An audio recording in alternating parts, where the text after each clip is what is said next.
এবার আস্তে আস্তে ভোরের আলো ফুটতে শুরু করেছে। সামনে রাস্তাটা দেখুন কি ভয়ঙ্কর, এই ভয়ঙ্কর রাস্তা, তার মধ্যে থেকে বাচ্চা নিয়ে লাঠি নিয়ে আমাদের যেতে হবে। কোনো রকমের আর কি রাস্তাটা তৈরি করে রেখেছে। বৃষ্টির সময় কিন্তু রাস্তাটা পুরোটাই ধস নেমে নষ্ট হয়ে গেছিলো। এই জন্যই আমরা ভোরবেলা ট্রেকিং স্টার্ট করেছি, যাতে কিনা এইসব রাস্তায় যেতে আমাদের একটু অসুবিধাটা কম হয়। ভাবুন তো, এই রাস্তায় যদি ঘোড়া খচ্চর চলে তাহলে কী অবস্থাটা হবে।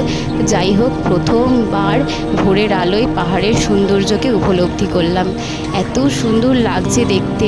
সত্যি যারা কেদারনাথ পৌঁছায় তারা এই দৃশ্যটা মিস করবে যদি হেলিকপ্টারে যায় অথবা পিট্টু পালকিতে যায়। পিট্টু পালকিতে অন্যর কাঁধে গিয়ে একটা ঘুম চলে আসে, একটা আলাদা ব্যাপার, কিন্তু নিজে হেঁটে যাওয়ার কিন্তু মজাটাই আলাদা। আমি ছোট্ট করে জিজ্ঞেস করে নিলাম আমার ছানাটাকে যে কেমন লাগছে, হাঁটবে নাকি। তো ওর তো ফুল এনার্জি, পুরো ভালো লাগছে, ওর খুব এনজয় করছে।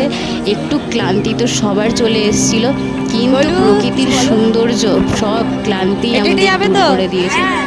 আমরা সবাই প্রস্তুত হাঁটার জন্য। এখনো পর্যন্ত মনে হয় আমরা মোটে 2টো স্টপেজ পাস করতে পেরেছি।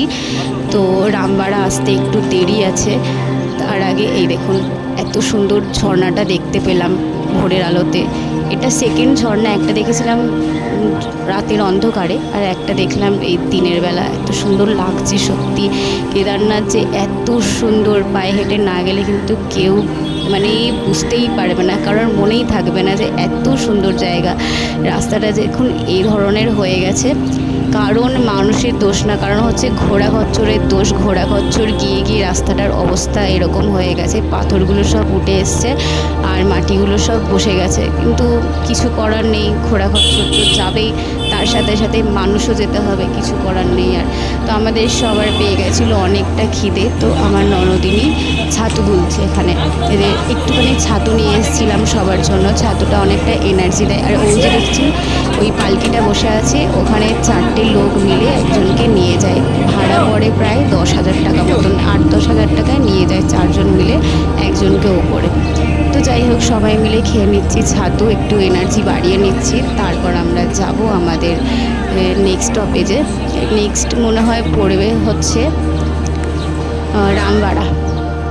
তো আমরা সবাই একটু রেস্ট নিয়ে নিচ্ছি, একটু বেশি রেস্ট নেওয়া হয়ে গেছে, কিন্তু কিছু করার নেই, শরীর চলছিল না। প্রথমবার আমরা সবাই ট্রেকিং করছি, তার মধ্যে বাচ্চাদেরও সামলাতে হচ্ছে, বয়স্কদেরও সামলাতে হচ্ছে।